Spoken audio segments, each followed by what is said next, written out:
Is the Philippine Senate acting within the bounds of the Constitution by remanding Vice President Sara Duterte's impeachment articles back to the House?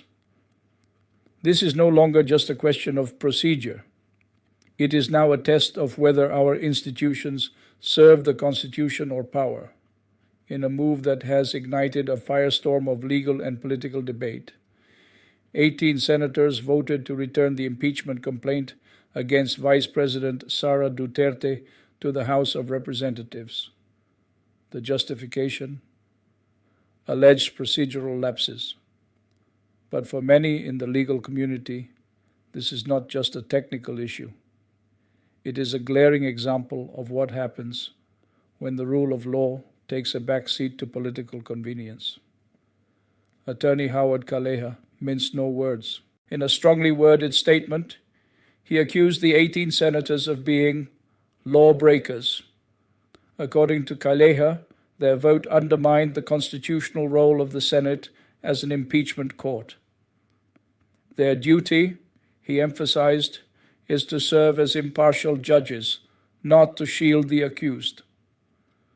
Calleja sees their decision not as a mere remand, but as a betrayal of their oath, one that prioritizes loyalty to power over fidelity to the law. Senator Vicente Sto III, a seasoned legislator and former Senate president, took a more measured tone, but was equally critical. He called the Senate's move unnecessary and contrary to how impeachment procedures have been historically interpreted. Drawing from the insights of the late Senator Miriam Defensor Santiago, herself a scholar of constitutional law, Sotto reminded his colleagues that senator judges have no business entertaining procedural shortcuts that hinder due process. The rules are clear, he said. The Senate is to sit as an impeachment court, not as a gatekeeper for whether or not to hear a case. The criticisms didn't end there. Former Chief Justice Renato Puno, one of the country's most respected legal minds, warned that the Senate's action could be seen as a grave abuse of discretion.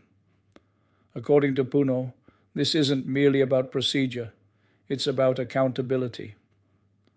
The public, he said, demands closure, not political gamesmanship.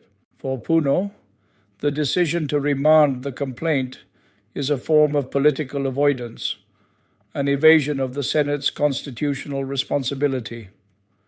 Attorney Romulo Macalintal, a noted election lawyer, added another layer to the critique. While acknowledging the procedural issues in the case, he underscored that the Senate's action effectively recasts itself from an impeachment court into a political shield for the vice president.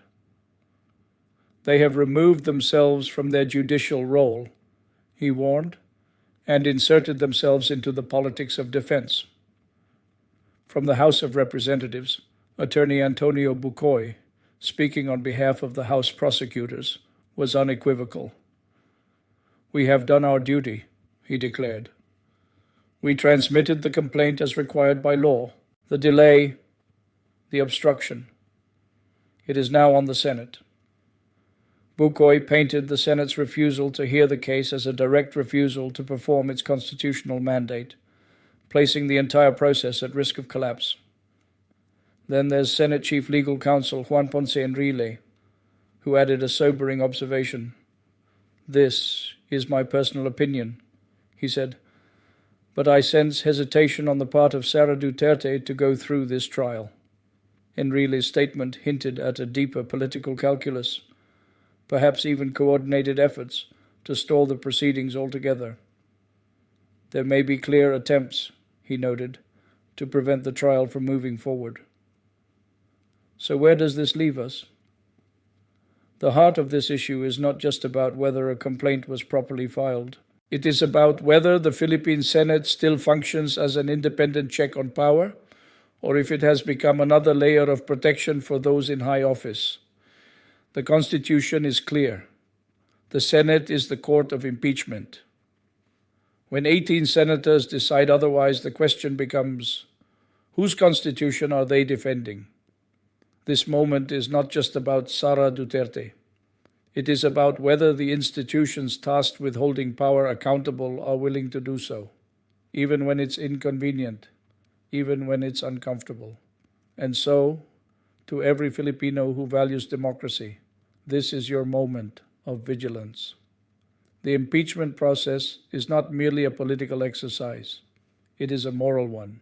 And today, we must all ask, are our senators defending the law or defending the powerful?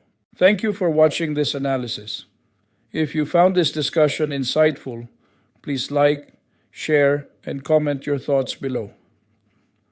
Don't forget to subscribe to Ang Kampanero, Tinig ng Katotohanan, Tunog ng Kasaysayan to stay updated on more in-depth analysis like this.